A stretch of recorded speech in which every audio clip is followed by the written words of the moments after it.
C'est un réflexe qu'ont des millions de Français pour dénicher leur maison de vacances. Surfer sur les sites de location entre particuliers.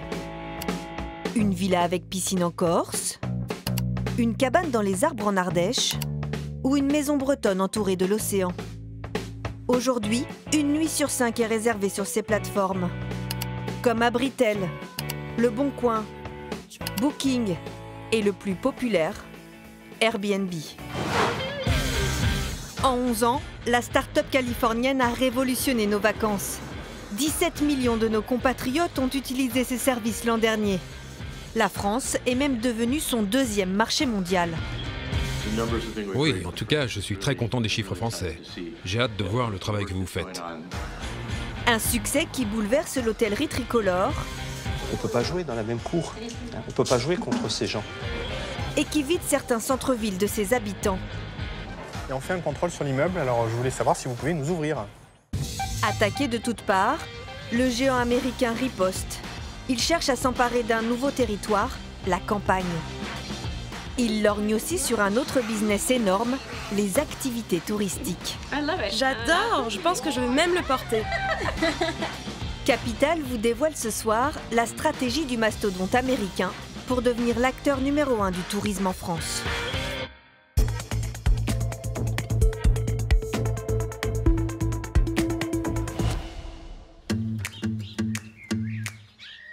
Pour comprendre comment la plateforme a pu s'imposer si vite sur le marché de la location, direction Dax dans le sud-ouest de la France. Manon et Emmanuel ont fait 3 heures de route depuis Toulouse pour y passer le week-end. Ils ont loué cette maison. Elle appartient à Adeline. Il faut laver tous les coussins. En fait, il faut récurer sa maison, quoi. Elle part pendant 3 jours et fait en sorte que pendant son absence, sa maison lui rapporte de l'argent.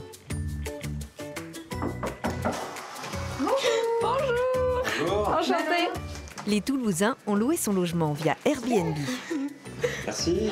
C'est grand, ouais. Donc là, vous avez une salle de bain. Ouais. Là, il y a 2 chambres en bas. D'accord. Et aussi 2 autres chambres à l'étage. Ils seront 7 copains à dormir ici ce week-end. Ouais, celle-là, c'est la plus grande. Ah oui, c'est la chambre. On va dormir là. Là, c'est The Chambre. Les premiers arrivés, premiers servis. Manon et Emmanuel sont venus pour un mariage. Plutôt que d'aller à l'hôtel et louer 4 chambres, ils ont choisi cette grande villa qu'ils louent 650 €. Voilà. Et là, vous avez le coin terrasse. Cela revient à moins de 100 € par personne les 3 nuits. 25% moins cher que l'hôtel. C'est vraiment pas cher. 93 € pour 3 nuits. Avec la possibilité de se faire à manger et tout ce qui va avec. Donc on y gagne aussi là-dessus. On n'a pas de restaurant à se faire le soir ou le midi. Donc on fait notre petit-déj nous-mêmes. C'est l'autre avantage de ces plateformes entre particuliers. L'an dernier, grâce à ces locations, Adeline a pu récolter 3 000 €. On achète des meubles, on essaie de faire des travaux parce qu'en plus, c'est une vieille maison. Donc meubles, travaux et après des week-ends. Ah, on s'est payé ça aussi. Elle peut s'offrir tous ces extras grâce à la fameuse plateforme de location qui met en relation propriétaires et vacanciers partout dans le monde. Je vous remets les clés. Merci beaucoup. Et puis, je vous dis bon week-end. Merci. Merci. Au revoir. Comme la maison d'Adeline, la plateforme offre à la location 600 000 logements en France. Ciao. Elle concurrence directement les plus grandes chaînes hôtelières mondiales, comme Novotel, Ibis ou Marriott, à un détail près. Le site de location ne possède rien, aucun hébergement. Les logements qu'il propose, ce sont vos appartements et vos maisons. Tout leur business repose donc sur les propriétaires, les hôtes comme on les appelle ici. À Paris, en ce week-end ensoleillé, une 50aine d'entre eux, triés sur le volet, sont venus des 4 coins de France dans ce lieu loué pour l'occasion. Vous venez d'où? Du Pays Basque. De Bordeaux. De Rouen. Toulouse. De Lille. Strasbourg. Toutes les deux? Oui. Ces hôtes, la plateforme les considère comme ses ambassadeurs en région. Une fois par trimestre, elle les invite et elle les chouchoute. Vous avez dit, ils arrivent pas. Le directeur France, Emmanuel Maril, est là pour les accueillir. Ce qui m'intéresse, moi, c'est vos feedbacks sur le terrain. Pendant une demi-heure, il écoute leurs interrogations, mais surtout place dès qu'il le peut les messages qu'il souhaite leur faire passer. Vous êtes important pour nous. Les hôtes, super hôtes, c'est l'or d'Airbnb, quoi, la crème de la crème. Vous êtes la deuxième plus grosse communauté d'Airbnb après les États-Unis, hein. Et de loin. Donc, bravo, ça je peux vous le dire. Mais... Donc ça va un peu au-delà de cette salle. Mais, Le patron en fait des tonnes pour donner le sentiment aux propriétaires d'appartenir à cette grande communauté.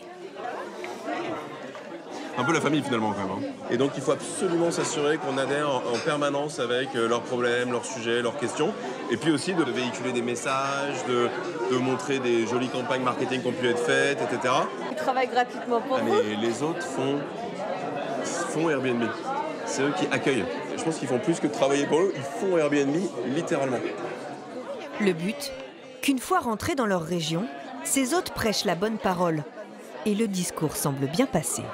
C'est pas que de l'argent derrière. Il y a autre chose, il y a du travail personnel, il y a de la découverte, il y a des rencontres, il y a plein de choses. Il n'y a pas que de l'argent. Ils vous payent pour dire ça? Ils ne me payent pas, mais ils devraient me payer. Ouais, ils devraient nous payer. Hein. Tout est bénévole. Même s'ils préfèrent mettre en avant le côté convivial, ces propriétaires sont très enthousiastes, car grâce à la plateforme, ils gagnent tous de l'argent. Pour attirer un maximum de propriétaires, elle leur prélève une toute petite commission, 3%. Le site se rattrape sur les locataires, à qui il facture 15% de frais. Au total, il empoche 18% du montant de la location. La plateforme a enregistré 16 millions de réservations en France l'an dernier, mais impossible de connaître son chiffre d'affaires. Ce qui est sûr, c'est que la France est aujourd'hui son deuxième marché mondial, derrière les États-Unis. Toutes les 6 semaines, le directeur France traverse la moitié du globe pour se rendre au siège de l'entreprise, à San Francisco, en Californie. C'est dans cette ville que la plateforme a été créée il y a 12 ans. Aujourd'hui, la société occupe ce grand bâtiment du quartier d'affaires de la ville. Emmanuel Maril, le patron français, vient rendre des comptes à sa direction et s'inspirer des nouveautés lancées par la maison mère. Salut Benny, ça va? C'est cool de te voir, bienvenue. Merci. La multinationale qui fait des affaires dans 190 pays a gardé son esprit start-up. Pour aujourd'hui, ça va être mon bureau. À chaque fois que je viens, je choisis un étage en fonction de mes réunions et puis je m'installe. Il n'y avait pas vraiment de bureau attitré. Ça fait partie de la culture un petit peu de la boîte. Voilà. Une culture d'entreprise à l'américaine qui commence dès la cantine. Ici, les 4000 employés peuvent se restaurer gratuitement matin, midi et soir. C'est comme si on était chez soi. C'est ça le sujet. Tu arrives chez toi, tu prends ton petit déjeuner et tu déjeunes avec des collègues ou tu dînes avec des collègues. Une manière habile d'inciter les employés à rester travailler le plus longtemps possible.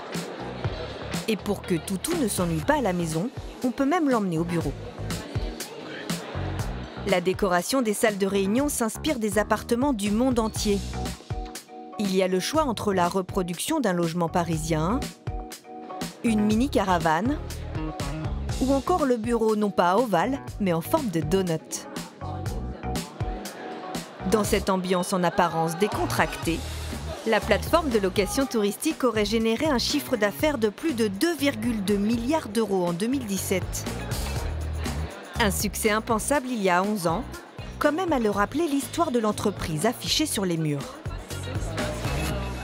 Ce sont les 3 premiers voyageurs, les 3 premières personnes à avoir dormi dans un Airbnb. C'était chez les fondateurs, Brian Chesky et Joe Gebbia. La création d'Airbnb est devenue une légende dans la Silicon Valley. Ces jeunes diplômés vivent alors dans cet appartement de San Francisco. Comme ils n'ont pas de revenus, ils décident de louer un matelas gonflable, un airbed, et proposer le petit déjeuner, un breakfast. L'un des fondateurs, Joe Gebbia, aime d'ailleurs souvent raconter cette histoire dans ses conférences. Je suis au chômage, complètement fauché, mon coloc est parti et le loyer augmente. J'apprends alors qu'une conférence sur le design se tient en ville et engendre une pénurie d'hôtels. Voici ce que je dis à mon meilleur ami et nouveau colocataire, Brian Chesky. Il a même gardé le mail de l'époque. Brian, j'ai pensé à un moyen de gagner des sous. On fait de notre appart un bed and breakfast pour des designers. On leur propose de venir se poser pendant les 4 jours avec bureau, internet, un matelas et le petit-déj. On a monté un site web et Air Bed and Breakfast était né. Mais ce que l'on sait moins, c'est que la belle histoire aurait pu s'arrêter là. Car à leur début, les deux designers n'ont pas encore le sens des affaires, ils ne trouvent pas assez de clients et accumulent les dettes. Joe Zadeh, ingénieur de formation, est l'un des premiers salariés de l'entreprise. Il doit son recrutement à de simples boîtes de céréales qui trônent encore dans les bureaux en taille XXL. Elles ont sauvé la start-up de la faillite. C'était pendant la campagne présidentielle entre Obama et McCain. Il y avait une convention démocrate pour Obama en ville et tous les hôtels étaient pris. À l'époque, ils ne trouvaient pas d'investisseurs pour soutenir l'idée d'Airbnb. Ils se sont dit, OK, pourquoi on ne créerait pas des boîtes de céréales à leur effigie? Ils les ont vendues en édition limitée, ça a cartonné et ça leur a permis de rembourser les emprunts mais aussi de continuer le business. Ils achètent 1000 boîtes de céréales à 1 $ pièce, dessinent un nouveau packaging et les revendent sur Internet 40 $ chacune. Une audace qui leur permettra d'éponger leurs dettes de 30 000 $, mais surtout d'être repérés par des hommes d'affaires prêts à investir. Les investisseurs se sont dit, voici une entreprise qui va au bout de ses idées pour que ça marche. Il y a beaucoup de créativité et d'ingéniosité chez ces gars-là. La vraie valeur de ces boîtes, c'est de montrer qu'ils n'allaient pas lâcher leur idée aussi facilement. Avec un ami ingénieur, les trois compères vont alors définir les bases de la plateforme que l'on connaît aujourd'hui, rebaptisée Airbnb. Depuis sa création, 500 millions de personnes l'ont utilisée pour voyager à travers le monde. Et elle ne compte pas s'arrêter là. Emmanuel Maril a rendez-vous ce matin avec Greg Grillet. C'est un homme très important au sein de l'entreprise. Il est vice-président en charge de la section logement. Je voulais te faire un petit point rapide sur les éléments du marché français. Comme ça fait 3 mois qu'on ne s'est pas vu. Oui, en tout cas, je suis très content des chiffres français. J'ai hâte de voir le travail que vous faites. Le dirigeant français est très fier de lui montrer son dernier coup de communication, un partenariat avec le Louvre. Il a organisé un concours pour gagner une nuit, seul dans la pyramide. On a eu 182 000 inscriptions, 2500 retombées presse dans le monde entier. Les gens ont vraiment entendu parler de cet événement et surtout, ça les a fait rêver. C'était le but, faire rêver les gens à propos de cet endroit. Ça renforce le côté culturel qu'on veut donner. Le but de ces campagnes marketing, faire parler de leur entreprise et attirer toujours plus de nouveaux clients, même dans les quartiers moins prestigieux. À Saint-Ouen, de l'autre côté du périphérique parisien, Gaëtan aimerait louer son 2 pièces quand il s'absente. Mais il ne veut s'occuper de rien. Il a fait appel à l'une des nombreuses entreprises qui fleurissent dans le sillon d'Airbnb. Elle s'appelle B&B Lord, Hostmaker, Wellkeys ou encore Host & Fly. Des prestataires qui proposent un service de conciergerie aux propriétaires. Ils promettent surtout de faire augmenter le taux d'occupation de votre location. Quels sont donc leurs secrets? Bonjour monsieur. D'abord, ils mandatent un photographe pour s'occuper de prendre des photos à votre place. Gaëtan a fait l'effort de ranger son appartement, mais Mike, le professionnel, a l'œil partout. On va juste enlever les produits ménagers, l'éponge, le torchon. Là, ça va, il en a que 2, mais des fois, je vais chez des clients où il y a 7-8 produits, quoi. Ouais, c'est pas très vendeur, peut-être. Non, c'est pas très vendeur. C'est pas très joli, quoi. Okay. Il faut vraiment que l'appartement, il donne envie d'être loué. En louant son appartement de 45 mètres carrés quelques jours, Gaëtan imagine récupérer une jolie somme. J'espère pouvoir en tirer peut-être une centaine d'euros, 150 € peut-être pour 3 jours. Ouais, encore une fois, c'est un test, donc on va voir. Hein, on va voir si c'est intéressant pour moi en termes de revenus ou pas. Ouais, les photos sont ensuite envoyées directement à la conciergerie, qui va gérer sa location sur la plateforme américaine. C'est dans le centre de Paris qu'est installée la start-up Host & Fly. À sa tête, Quentin Brackers de Hugo, 29 ans, diplômé de la prestigieuse École Centrale. Avec un ami, il a eu l'idée de monter cette entreprise il y a 3 ans. Avec mon associé Guillaume, on était en coloc ensemble à New York où les loyers sont très chers. Du coup, on utilisait souvent Airbnb pendant nos vacances. Et il y avait des services un peu similaires qui existaient.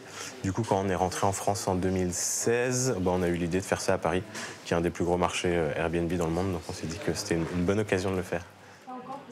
Aujourd'hui, la start-up emploie 28 personnes. 3000 propriétaires parisiens, lyonnais et marseillais lui ont confié la mise en location de leurs biens sur Airbnb. On a pour projet d'aller à Bordeaux et à Lille dans l'année, voire à l'international derrière. Donc on est assez contents. Ouais. Pour se financer, la conciergerie prélève une commission de 18 à 25% sur le prix de chaque location. Là, par exemple, tu vas mettre laquelle en premier? Là, je pense que moi, je vais mettre celle-ci. Ok. Ils viennent justement de recevoir les photos de l'appartement de Gaëtan. Philippine va ensuite rédiger l'annonce à sa place, dans les moindres détails. Je vais choisir un titre pour l'annonce. Donc là, j'ai mis magnifique appartement lumineux aux portes de Paris. Aux portes de Paris, c'est plus vendeur qu'à Saint-Ouen. Et magnifique. Ouais, carrément. Ça donne envie de voyager. Elle décrit ensuite l'appartement en français et en anglais pour toucher le plus de touristes possible. On crée un compte à son nom avec sa photo, mais par contre on met nos contacts, nos informations de contact, donc notre téléphone et notre adresse email. Comme ça les voyageurs, s'ils ont une question, c'est vers nous qu'ils viennent et pas vers le propriétaire. Au vu des photos et de l'emplacement, la start-up évalue un prix moyen pour cet appartement à 54 € la nuit. Et ils veulent louer, pour l'instant c'est quelques jours. Ouais. Et après, à voir. Ok. La conciergerie assure qu'en passant par ses services, un propriétaire louera en moyenne 30% de plus que s'il se débrouillait tout seul, car elle adapte les tarifs en fonction des périodes plus ou moins recherchées. Pour les fixer, Quentin se base sur une analyse des prix relevés sur la plateforme Airbnb à Paris. En vert, les périodes où les prix de location sont élevés, comme en mai et juin. En rouge, les périodes où les tarifs sont les plus bas, en août par exemple. Les meilleurs mois pour louer sur Airbnb, par exemple, ça va être juin, septembre et avril. Parce qu'il y a peu de Parisiens qui sont en vacances et il y a beaucoup de touristes qui viennent.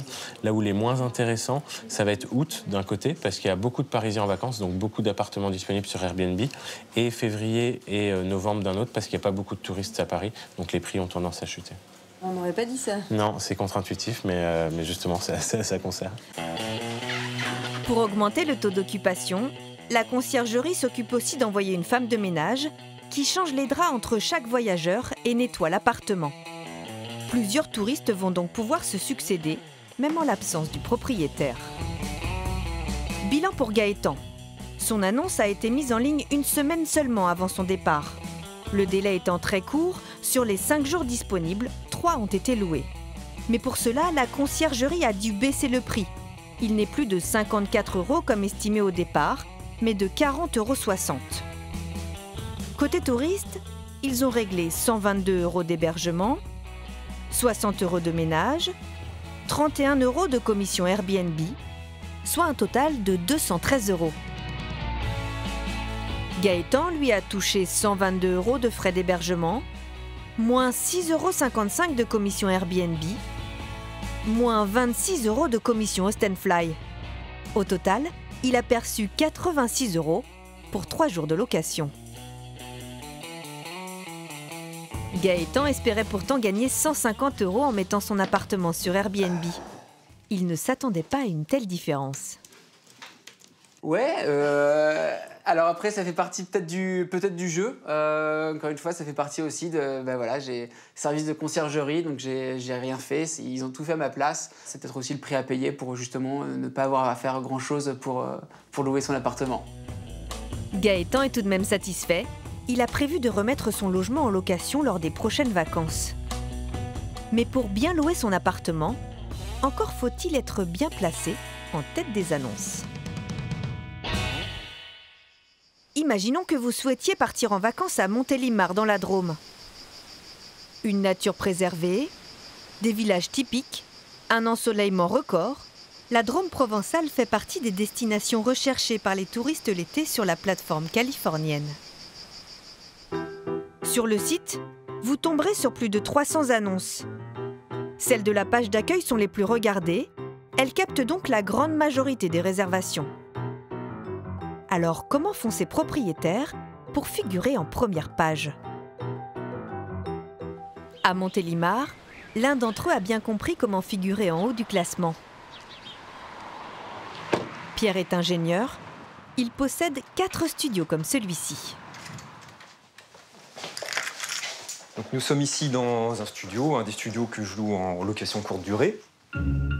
Pierre parvient à louer cet appartement de 20 mètres carrés quasiment toute l'année, notamment via le site américain. Selon lui, l'une des clés pour bien louer, c'est de proposer le maximum d'équipements. Ce qui est vraiment important, c'est d'avoir une cuisine complètement équipée. Ce que je conseille de manière générale, c'est le grille-pain, la bouilloire pour ceux qui aiment le thé et une cafetière un petit peu évoluée pour ceux qui aiment le café. Pierre a aussi pensé aux moindres détails qui vont faire la différence. On a le fer à repasser, on a bien sûr la table à repasser qui va avec, l'aspirateur, le balai pour pouvoir nettoyer au sol. On a le petit étendage fait spécialement pour les petites surfaces. Des équipements basiques qui lui ont coûté environ 150 €. En tout, Pierre a meublé son studio en entier pour environ 2000 €. Selon lui, l'important c'est de bien mentionner ses équipements en les cochant dans son annonce. Voilà, donc je liste tout sur le site. C'est un intérêt fondamental par rapport à Airbnb. Airbnb veut que vous proposiez l'annonce la plus complète possible. Plus vous cochez de cases d'équipements qui sont dans votre appartement ou votre maison, plus Airbnb va reconnaître votre annonce et plus vous allez monter dans les résultats de recherche. Pierre est devenu un expert d'Airbnb. Il a rassemblé tous ses conseils dans un livre qu'il a vendu à plusieurs centaines d'exemplaires. À force d'étudier la plateforme, il a percé les secrets de son algorithme. C'est un logiciel qui fait remonter les annonces avec les plus belles photos, les titres les plus accrocheurs, mais aussi les commentaires des voyageurs les plus pertinents. L'appartement est parfait, très bien placé. Pierre est très sympathique et réactif. Un petit souci à l'arrivée, 5 minutes plus tard, il était là.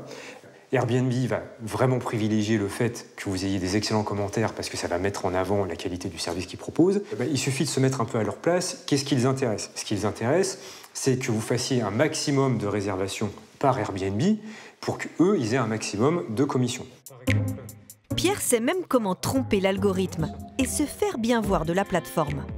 Exemple, elle récompense les propriétaires qui répondent rapidement aux questions des locataires. Il vient justement de recevoir un message d'un futur client. Bonjour, suite à un changement personnel, serait-il possible que je récupère les clés tôt le mardi matin? Là, je l'ai reçu il y a quelques minutes. Concrètement, je ne peux pas lui donner les éléments d'information dans l'instant. Donc du coup, je vais tout simplement répondre « Bonjour, je regarde cela et je reviens vers vous ». Avec ces quelques mots envoyés dans la minute, Pierre marque des points. Donc je n'ai pas répondu à sa demande dans les moindres détails, mais j'ai répondu vraiment très vite. L'algorithme de Airbnb, il est très intelligent, mais il n'est pas non plus intelligent au point de voir si est-ce que vraiment j'ai répondu parfaitement à la question du locataire ou pas. Autre moyen de remonter en tête de liste, proposer des promotions. Là encore, Pierre a trouvé une ruse pour ne pas trop rogner sur ses bénéfices. Je mets une réduction de 1% pour plus de 7 jours de réservation à la suite, par exemple. Donc du coup, l'algorithme détecte que j'ai mis une réduction, donc j'ai les points correspondants, mais une réduction de 1%, c'est pas énorme. Grâce à son expertise, Pierre gagne avec cet appartement environ 1 000 € par mois avant impôt. Car comme tous les revenus, ses loyers sont imposables. Si les profils comme Pierre font les affaires de l'entreprise américaine, ils ne plaisent pas aux professionnels du secteur du tourisme. Direction La Rochelle, en Charente-Maritime. Cette ville touristique voit affluer chaque année 4 millions de visiteurs. Et comme dans beaucoup de stations balnéaires, ils ont pris le réflexe Airbnb. Idéalement situé sur le port, Cet hôtel 3 étoiles avec sa piscine intérieure et 46 chambres confortables a tout pour plaire. Ça fait plaisir de vous revoir. Vous allez bien? Oui, toujours. Pourtant, son gérant désespère, car son taux de remplissage a diminué de 10% depuis 2 ans. Une baisse que Pierre Lardy attribue en partie aux locations saisonnières. On est cerné par Airbnb. Il y a des logements dans ces immeubles-là, dans celui-ci, par ici, dans la rue juste derrière. Et si vous regardez sur le port, il y a déjà ce soir 2 bateaux qui sont à la location, qui sont amarrés juste là. Dans un rayon de 150 mètres autour de son hôtel, Pierre serait encerclé par environ 80 logements à louer sur des sites de location entre particuliers. L'hôtelier est en colère car il estime que ces hébergements lui font une concurrence déloyale. Voilà, nous avons un exemple qui est tout à fait marquant. Pour ce soir, un appartement en résidence, centre historique de La Rochelle, 4 voyageurs, une chambre, 2 lits, une salle de bain, 73 € la nuit. On ne peut pas concurrencer. On ne peut pas. Vous êtes à combien ce soir? Pour 4 personnes, on sera quasiment au double, 2 chambres. On ne peut pas jouer contre ces gens. Car Pierre, dans son hôtel, a des frais fixes que n'ont pas les propriétaires de meublés. Mesdames, vous avez bientôt fini la chambre? Il paye du personnel à l'année, au ménage et à l'accueil. En tout, il emploie 10 personnes. Il a également des frais pour les normes de sécurité incendie. Cette centrale que nous venons d'installer il y a quelques mois, c'est 60 000 € pour nous. L'entretien de l'ascenseur ou encore de la piscine, auquel il faut rajouter les assurances professionnelles. Toutes nos charges additionnées font qu'une chambre, vendue ou pas, nous coûte 50 € tous les jours de l'année. Donc il vaut mieux la vendre éventuellement 55 € en hiver, plutôt que de ne pas la vendre du tout. Parce que soit vous avez gagné 5 €, soit vous avez éventuellement perdu 50 €. Pierre est amer car la concurrence s'étend de plus en plus. On est loin d'être complet. La ville compte 1600 chambres d'hôtel et 6500 logements sur les plateformes entre particuliers. C'est 4 fois plus. À La Rochelle, comme dans toutes les villes, Airbnb a poussé très loin ses pions. Le mastodonte ne contrarie pas que les professionnels du tourisme, il pose également problème aux habitants qui finissent par avoir du mal à se loger. Notre enquête nous emmène à Bordeaux, l'une des villes où l'entreprise américaine est la mieux implantée. Dans le centre-ville, 3000 logements auraient disparu du marché de la location classique au profit des plateformes de location saisonnière. Pour lutter contre ce phénomène, la métropole a décidé de frapper fort. Elle s'est dotée d'un service de contrôle des meublés touristiques. À sa tête, Édouard Bertron. Alors ici, on a une cartographie des différentes données disponibles sur la plateforme Airbnb. Là, on a environ 8 à 10 000 annonces. Normalement, tous ces propriétaires devraient se déclarer en mairie. Seul un tiers a fait la démarche.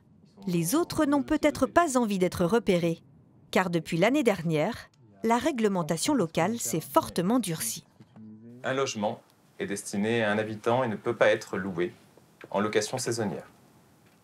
Une seule exception, la résidence principale, qui peut être louée lorsqu'on part en vacances jusque dans la limite de 120 jours par an. Je répète, c'est uniquement dans le cas de la résidence principale. Si c'est une résidence secondaire, soit vous la gardez en pied-à-terre pour vous, soit vous le louez sous un bail d'habitation. C'est un logement. En clair, les résidences secondaires ne peuvent pas faire l'objet d'une location touristique.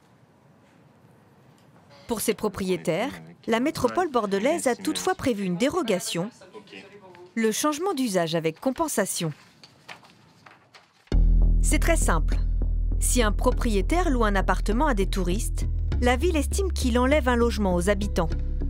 Pour compenser, la mairie lui demande d'acheter un local professionnel de la même surface, dans le même quartier, et de le transformer en logement qu'il devra louer aux habitants de la ville. C'est un peu dissuasif en fait, presque, non? Oui, l'idée, c'est encore une fois de garantir une offre de logement constante. La collectivité fait de gros efforts pour construire de nombreux logements.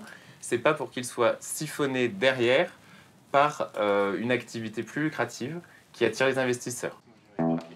L'année dernière, seuls 6 changements d'usage ont été enregistrés, mais la mairie n'est pas dupe. Pour lutter contre les locations non déclarées, 5 agents traquent les annonces suspectes sur les sites entre particuliers. Laetitia Lecoq est en charge de ces dossiers depuis 1 an et elle a le regard affûté. Moi, ce qui me tape à l'œil, là, c'est surtout qu'il n'y a pas de photos au mur, d'effets personnels. Là, il n'y a même pas de plantes dans celui-ci. Et la décoration est très sommaire.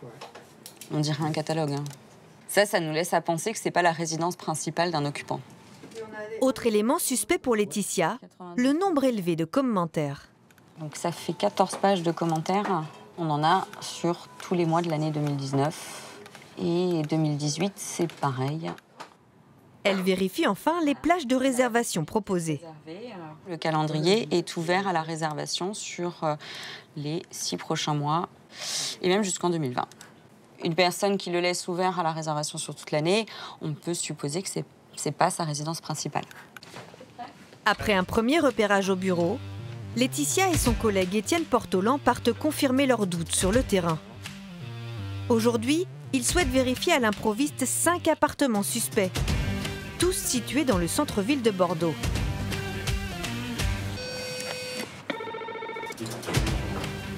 Après plusieurs portes closes et le témoignage de voisins, tous les jours, ça change. ils vont enfin avoir un peu de chance. Bonjour. Bonjour. Laetitia Lecoq, on travaille à Bordeaux Métropole et on contrôle l'usage des bâtiments. Vous avez loué sur une plateforme, sur Airbnb? Je sais pas, c'est ma fille qui a loué et là, elles sont parties vers le marché. D'accord. Vous êtes là que pour quelques jours? Vous êtes là que pour quelques jours, oui. Ben oui, jusqu'à mercredi, voilà. D'accord. Ce monsieur semble être un touriste, mais n'a pas beaucoup d'informations à leur donner. Merci beaucoup, monsieur. Bon séjour, monsieur. Bonne fin de journée. Au revoir. Merci. Mais quelques minutes plus tard, sa compagne et sa fille rentrent du marché. Bonjour mesdames, je pense qu'on a discuté avec votre papa et votre mari à l'instant. Donc il nous a dit que c'était vous qui aviez fait la location via un site sur Airbnb. Oui. Bien sûr. Vous avez rencontré la propriétaire non? Est-ce que vous savez si c'est sa résidence principale à la personne, alors que vous n'avez pas vu, mais... Non, moi je pense que c'est tout le temps loué. D'accord. Ok. Ah oui, vous vérifiez. On va vérifier avec elle la régularité. Ouais. Si c'est une résidence secondaire non déclarée, la propriétaire risque gros, jusqu'à 50 000 € d'amende. Continuez bien. Merci beaucoup. Bonne journée, mesdames. Au revoir. Au revoir. Là, ça nous a permis de confirmer qu'il y avait une activité de location de court séjour sur ce bien. Maintenant, on va prendre contact avec la propriétaire. Si ce n'est pas sa résidence principale, elle sera en infraction. Et le cas pourra faire l'objet d'un procès-verbal avec transmission à la justice. À ce jour, une quarantaine de PV ont été dressés et sont en attente de jugement. Mais certains propriétaires font de la résistance. Jean-Laurent Martial est hors la loi. Cet infirmier vit avec sa femme et leurs enfants dans cette coquette maison et possède de l'autre côté de la rue une autre résidence qu'ils ont entièrement retapée et équipée. Aujourd'hui, il la loue exclusivement sur Airbnb. Et il y a quelques mois, il a reçu ce courrier, une lettre de mise en demeure de Bordeaux Métropole. Donc ce bien étant votre résidence secondaire, il n'est plus possible de le louer en saisonnier depuis le 1er mars 2018, sauf à opter pour le régime de compensation. C'est-à-dire, ici, nous avons 64 mètres carrés exactement, donc il me demande de créer une habitation de minimum 64 mètres carrés pour pouvoir mettre des locataires à l'année. Moi, je n'ai pas du tout l'intention de le faire, pour une raison simple, j'estime qu'ils attaquent notre droit de propriété. Il faut dire aussi qu'il ne veut pas renoncer à son joli revenu mensuel. Quand nous avions des locataires, on louait 900 € par mois. Grâce à Airbnb, ça nous rapporte 1 800 € net par mois. Vous voyez, ça fait on passe quand même du simple au double. En continuant à louer sur la plateforme, Jean-Laurent risque donc une amende de 50 000 €. Mais il ne compte pas se laisser faire. Avec d'autres propriétaires, il a monté une association et contacté des avocats pour les aider dans leur bataille. Asseyez-vous, je vous en prie. Merci. Ils insistent sur le point de faire des visites pour voir la location, prendre des photos. Bordeaux Métropole a besoin que ces agents assermentés visitent les locaux pour dresser un PV d'infraction. Et c'est ce PV d'infraction seul qui leur permet d'assigner et de saisir le juge pour les sanctionner des amendes prévues. Pour éviter d'être poursuivie, l'avocate n'a qu'un seul conseil à donner. Si je n'ouvre pas les portes de mon bien, Bordeaux Métropole ne peut pas dresser le PV d'infraction et ne peut pas m'assigner devant le tribunal. C'est la loi. Les agents n'ont pas le droit d'entrer sans l'accord du propriétaire. Le but des avocats, gagner du temps pour contester le changement d'usage voté par la ville l'an dernier. L'objectif, c'est d'obtenir l'annulation de ce règlement. Là, le règlement en l'état, il impose tellement de conditions pour que je puisse louer mon bien que finalement, ça en revient à m'interdire, mais purement et simplement, de louer mon bien. Preuve de leur détermination, les avocats des propriétaires hors la loi ont déposé un recours devant les tribunaux. Selon la mairie de Bordeaux, cette politique restrictive aurait eu des effets positifs. 750 propriétaires auraient remis d'eux-mêmes leur logement sur le marché de la location classique. La capitale aquitaine n'est pas la seule à mener ce combat. Paris, mais aussi Barcelone, Amsterdam, Berlin ou Bruxelles ont déclaré la guerre aux plateformes en multipliant les mesures dissuasives. Notre enquête se poursuit à Paris. Ici, des agents immobiliers un peu spéciaux ont trouvé la parade pour contourner les restrictions imposées par la mairie. Parmi ces professionnels très malins, Laurent Noiret et Ludovic Bernon. Ils gèrent une société de location de meublés saisonniers. Bon, ça nous laisse un peu le temps pour la conception quand même. À 2 pas des Champs-Élysées, voici leur futur bébé. Un immeuble de bureaux entier, 1500 mètres carrés sur 7 étages, qu'ils vont entièrement réhabiliter en 21 appartements pour les touristes. L'intérêt touristique, vous le comprenez tout de suite, là j'espère. Il n'y a pas besoin, c'est pour ça qu'on vous a amené jusqu'en haut, c'est qu'on n'a pas besoin de mots, tout est là. Des appartements luxueux qu'ils loueront notamment sur les plateformes de location. Ils ont trouvé une solution pour échapper en toute légalité à la réglementation de la municipalité. Explication avec leur dernier chantier, au 3e étage de cet immeuble. 2 canapés, la table ici, il y a les tableaux qui doivent venir aussi et on a surtout un lustre. Leur astuce, réaménager des locaux professionnels. C'était des anciens bureaux qui n'avaient pas été occupés depuis pas mal de temps. Oui, c'était une imprimerie, une vieille imprimerie et pendant 30 ou 40 ans, elle nous a dit. Donc c'était... Ils ont transformé l'imprimerie en 3 meublés destinés aux touristes. Techniquement, ça reste des locaux commerciaux. Mais on fait de l'hébergement touristique, on va faire de la location saisonnière et donc on adapte, en fait on aménage, on lui donne le look d'un appartement, tout en sachant que ce n'est pas des appartements. C'est quand même là la nuance. C'est toute l'astuce. C'est de rester dans un cadre légal pour l'activité. Toute la subtilité est là. En transformant ces anciens bureaux en meublés de location saisonnière, ces professionnels de l'immobilier n'enlèvent pas de logement sur le marché de la location classique. Ils n'ont donc pas de compensation à fournir à la municipalité. C'est une activité commerciale qui reste une activité commerciale. La télé, elle va ici. Les propriétaires de l'ancienne imprimerie ont signé un contrat avec Ludovic et Laurent. Un bail commercial qui les autorise à exercer leur activité de location touristique dans leurs murs. Laurent et Ludovic leur versent un loyer chaque mois. L'avantage de ce système pour eux, ils n'ont pas besoin de débourser des sommes faramineuses pour acheter des locaux. En revanche, ils financent l'intégralité des travaux. C'est très chouette. Les travaux coûtent entre 2000 et 2500 euros par mètre carré. Ici. Voilà, donc l'ensemble... L'ensemble, aménagement ici, compris. On est sur un budget de 450 000 euros pour les 3 appartements. Pour les 3 appartements. Un investissement qui sera amorti en quelques années, car depuis la fin des travaux, les agents immobiliers empochent de généreuses locations. 120 € la nuit pour ce studio, 280 € pour cet appartement avec 2 chambres à la décoration japonisante, et 380 € pour ce meublé de 85 mètres carrés. Notre objectif en termes tarifaires, c'est d'offrir la même tarification qu'un hôtel, par contre 2 fois ou 2 fois et demi de plus d'espace. Un positionnement luxe qui fonctionne très bien, Laurent et Ludovic louent leur appartement en moyenne 8 nuits sur 10. Non, il y en a 2 dorés. La mairie de Paris a donné son feu vert à cette transformation de locaux professionnels en location touristique. Mais elle ne renonce pas pour autant à contrer les particuliers qui louent leur logement sans les déclarer. Face à la guerre menée par les grandes villes, Airbnb prend la clé des champs et part à la conquête des campagnes. Un immense territoire jusqu'ici peu exploité par la société américaine. Le monde rural, c'était le fief d'acteurs historiques comme Gîtes de France, Clé Vacances ou Bienvenue à la ferme. Depuis 2 ans, ils voient débarquer le géant américain, bien décidé à grignoter leur part de marché. À 2 heures de Paris, dans l'Eure-et-Loire, la petite commune de Coulon, 1400 habitants. C'est ici, au bord de la rivière, que Guillaume et Muriel Leroy se sont installés il y a 3 ans. Ce couple de cavaliers a craqué pour ce moulin, laissé totalement à l'abandon. On a visité le 21 février 2016 et étant un petit peu fou, on s'est lancé dans le projet avec l'idée de faire des gîtes. Ça a toujours été un rêve de rénover une ancienne propriété et lui redonner vie.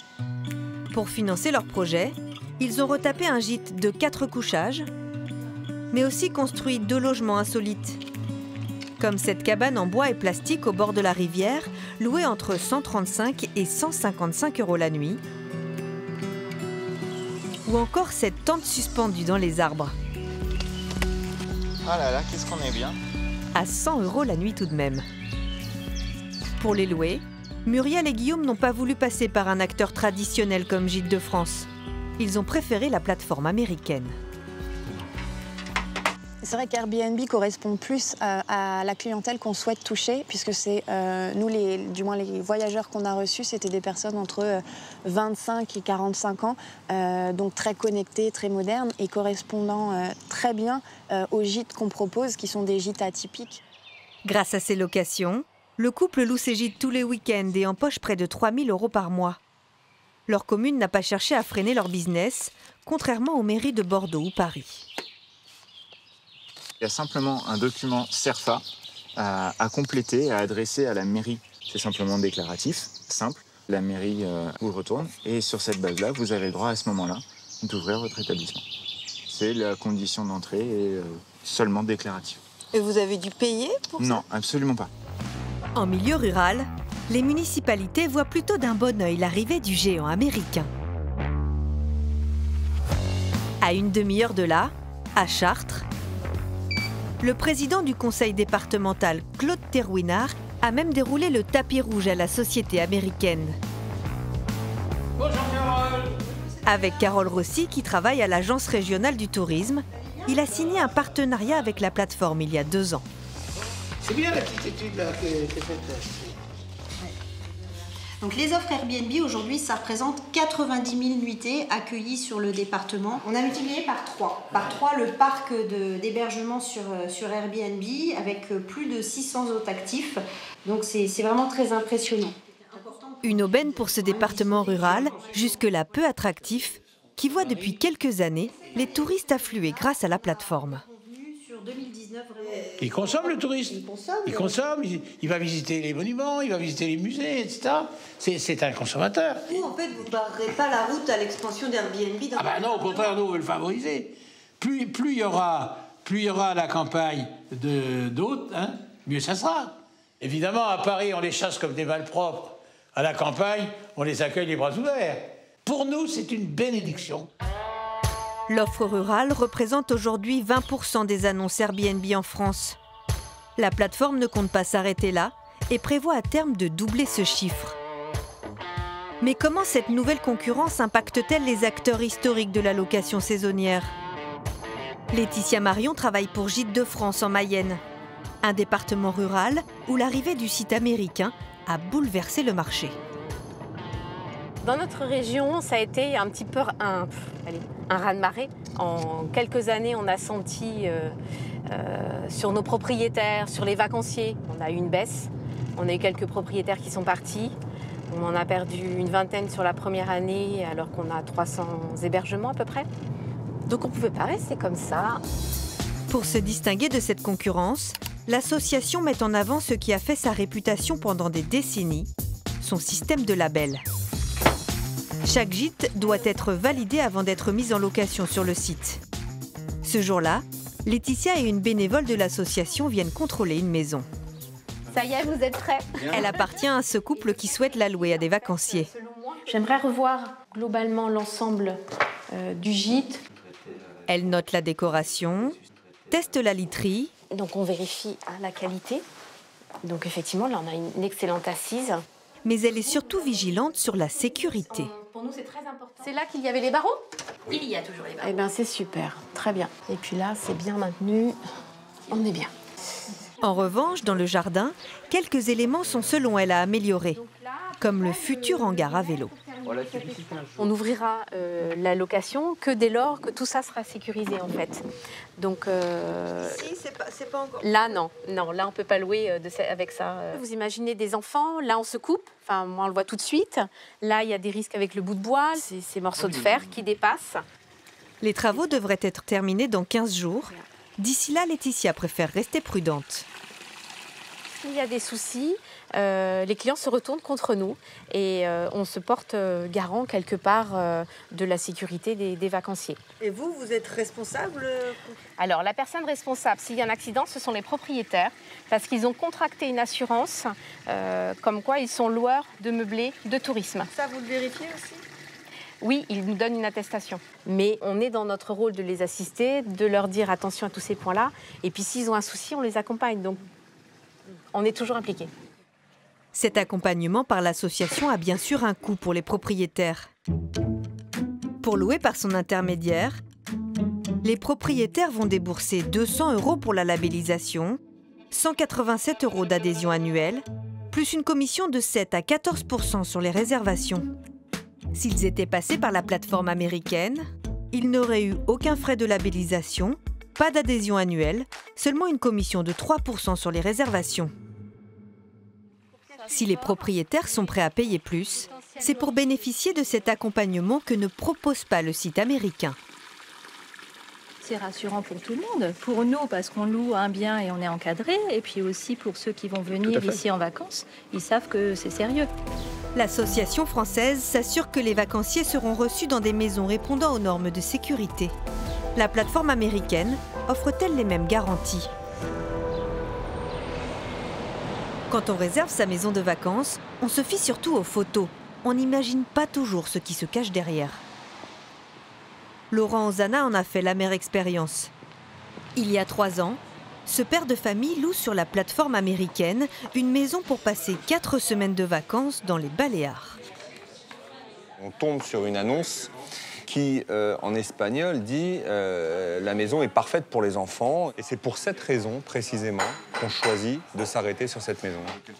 Mais en arrivant sur place, il déchante vite. Quand vous ouvriez cette porte, vous aviez un puits d'une dizaine de mètres de profondeur.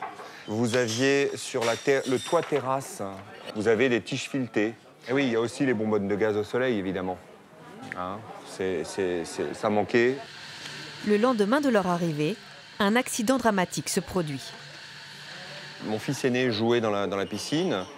Le cadet voulait jouer avec lui et donc avait entrepris de faire une marche arrière pour prendre de l'élan et sauter dans la piscine. En faisant la marche arrière, il est tombé de ce muret qui ne comporte pas de garde-corps. Et il a chuté donc d'une hauteur d'à peu près 1,80 m. Il a eu une hémorragie en fait interne avec le rein droit qui a complètement explosé sous la pression. Probablement qu'il est tombé un peu sur son coude. Il avait le foie fissuré aussi. Bon, il a failli mourir. Hein. Le père de famille est en colère. Son fils a certes été victime d'un accident domestique, mais selon lui, il aurait pu être évité si la plateforme avait vérifié l'annonce. La responsabilité d'Airbnb dans l'accident de mon fils, elle est entière en ce que, 1, ils ont laissé publier une annonce mensongère parce qu'ils n'ont absolument rien vérifié. Deuxièmement, le propriétaire en question n'était assuré pour aucune activité commerciale ni en responsabilité civile. Il contacte le site américain. Il est renvoyé de service en service. Au bout de 2 ans, il finit par écrire au directeur d'Airbnb France, qui lui envoie ce document dès le lendemain. Vous voyez un courrier prédactylographié dans lequel il suffit de remplir les blancs. Madame, monsieur, nous ne sommes responsables de rien en France, nous ne sommes qu'une plateforme. Veuillez vous adresser à Airbnb Irlande. Mais comme on est assez courtois, on a la gentillesse de transmettre votre courrier à Airbnb Irlande. De l'Irlande, je n'ai jamais reçu le moindre courrier d'ailleurs. Après avoir insisté, Laurent Ozana finit par rencontrer le directeur français de la plateforme, mais le dialogue tourne court. Personne n'est compétent, personne n'est responsable. Et c'est inadmissible, c'est inaudible que Airbnb prenne ses responsabilités et surtout que ce cas puisse faire jurisprudence pour que ça change. Le père de famille souhaite porter l'affaire en justice. Au siège de la plateforme, le directeur Emmanuel Maril reconnaît un défaut de prise en charge dans cette affaire, mais il se dédouane de toute responsabilité juridique. Airbnb n'est pas responsable de ce qui se passe chez monsieur ou madame untel, quel que soit d'ailleurs le pays dans lequel on opère. Mais je pense que ce qui est important... Cet hôte-là n'avait pas d'assurance et n'est pas considéré comme responsable par l'assurance d'Airbnb. C'est là où, évidemment, chaque hébergeur qui met un logement sur Airbnb est tenu d'avoir une assurance responsabilité civile sur cet hébergement-là. Une assurance habitation, etc. Pour le coup, ce sont des choses qui sont demandées, notamment en France, mais qui ne sont pas vérifiées. La plateforme ne contrôle pas les documents qu'elle réclame aux propriétaires. Elle se présente comme un simple intermédiaire qui se contente de mettre en relation des particuliers. Selon son directeur, les cas de litige comme celui-ci seraient extrêmement rares. Malgré les embûches, la plateforme continue sa conquête de nouveaux marchés dans le secteur du tourisme. Après l'hébergement, elle se lance sur le business des excursions et des activités pour les vacanciers. Dans leur jargon, ce sont des expériences. Par exemple, une balade en bateau dans les calanques de Marseille à 130 € par personne, une visite guidée avec un historien à Lyon pour 35 € ou une partie de pêche sur la côte atlantique pour 15 € par personne. Paris, très fréquenté par les touristes étrangers, concentre la moitié des offres. Cet après-midi, Francesca et sa fille Emilia, qui viennent du Chili, ont décidé de tenter une expérience originale. Bonjour, je suis Marie. Suivez-moi dans l'atelier. Marie Marquet les accueille dans son univers féerique. La jeune femme de 28 ans est styliste et chapelière. Vous allez en choisir un et tout faire de A à Z. Ça va être le chapeau de vos rêves. Vous allez prendre n'importe lequel et vous le mettez sur la tête là, comme ça. Les touristes chiliennes vont fabriquer leur propre chapeau sur mesure. J'aime bien celui-là. Marie a eu l'idée de proposer cette expérience à des visiteurs après un coup dur pour son entreprise. On a eu une commande de chapeau qui avait été annulée par un client il y a à peu près 1 an et demi maintenant. Donc ça devait représenter quasiment 400 chapeaux, donc une somme qui était assez conséquente. De combien ? De à peu près peut-être 90 000 € par là. Du coup, pour retrouver des fonds, j'ai eu l'idée en fait de commencer à me mettre sur Airbnb pour louer au départ mon logement personnel. Les visiteurs qui dorment chez elle sont intéressés par sa collection de chapeaux. Elle décide alors de créer cet atelier pour écouler les produits qui lui restent sur les bras et propose cette activité sur la plateforme américaine. Et en très peu de temps, au final, il n'y a plus du tout eu de stock et maintenant, on n'a jamais commandé autant de matières premières. Et maintenant, on va le mettre au four. Non. Depuis sa création, le concept de chapeau sur mesure cartonne. C'est même devenu un vrai business au sein de sa marque. Le tout premier mois, j'en avais mis 1 par semaine en fait, ça a été booké. Après j'en ai mis 1 par jour, ça a été booké. J'en ai mis 2 par jour, ça a été booké. Aujourd'hui on en a 5 par jour, 7 jours sur 7. Pour répondre à la demande croissante, elle a dû embaucher 4 personnes. T'as pu voir là pour les réservations de demain ? Car en 9 mois, elle a dépassé la barre des 1500 réservations pour l'atelier de chapeau. Une aubaine pour son entreprise, mais aussi pour la plateforme. Sur les expériences, pour attirer les touristes, Airbnb ne leur prend aucune commission.